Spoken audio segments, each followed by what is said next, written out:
This video will provide an overview of the CLA exemption process and how to petition to engage in an in-person internship for academic credit. The primary goal of this exemption process is to promote safety for you and the community as we continue to navigate this public health crisis. Just as the university is modifying courses to meet health and safety demands, we also need to modify and limit in-person internships off campus.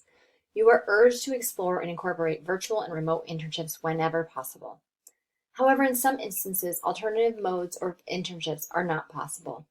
When no virtual or remote alternatives exist, you can request an exemption to conduct on-site in-person internship activities for academic credit. For your exemption to be approved, you'll need to meet these 4 requirements. First, we will assess the risk and ensure the safety of your internship site. Second, you will need to track the hours you spend on-site at your internship. Third, you'll need to complete some safety training that corresponds with the risk level of your in-person internship activities. And finally, you'll need to attest that you will adhere to all of these requirements and safety standards. CLA has embedded many of these exemption steps into our CLA internship site agreement, which all students seeking academic credit for an internship need to complete. Students log on to GoldPass at goldpass.umn.edu and request an experience. Let me illustrate. As you log on to GoldPass, you'll want to locate Career Center in the upper right-hand corner. Click on that and you will find Experiences. Once you click onto the Experience page, you'll want to request an experience, which is where you're going to be able to scroll down under Experience Type and find the CLA Internship Site Agreement. The CLA Internship Site Agreement template brings up a range of questions, including what and where you will complete your internship, some details about the experience, and both your site supervisor and course instructor information. At the end of the page, you will come to this question regarding whether the internship will be completed remotely or has some or all person activities. If your internship will be completed remotely, you'll move through the standard approval process with your site supervisor and course instructor. If you have some in-person or all in-person activities, you're going to be directed to a new page with additional questions collecting information needed for the exemption. The exemption questions collect information to ensure your internship site is following Minnesota Department of Health safety guidelines, assessing your risk level, and providing your student attestation.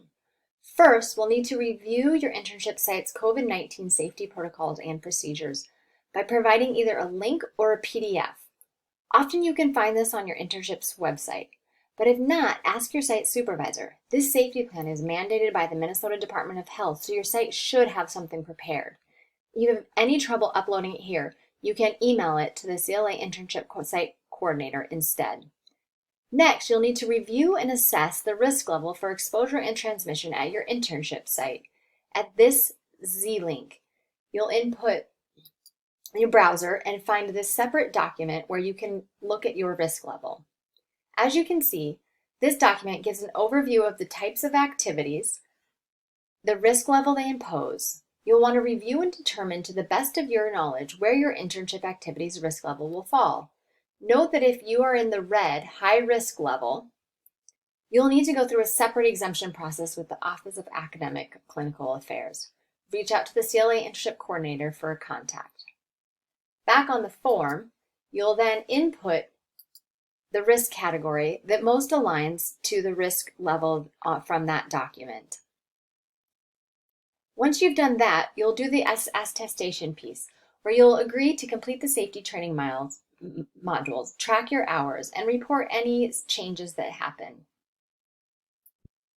The CLA Internship Coordinator will then review your site safety and risk level information and determine if an exemption can be granted.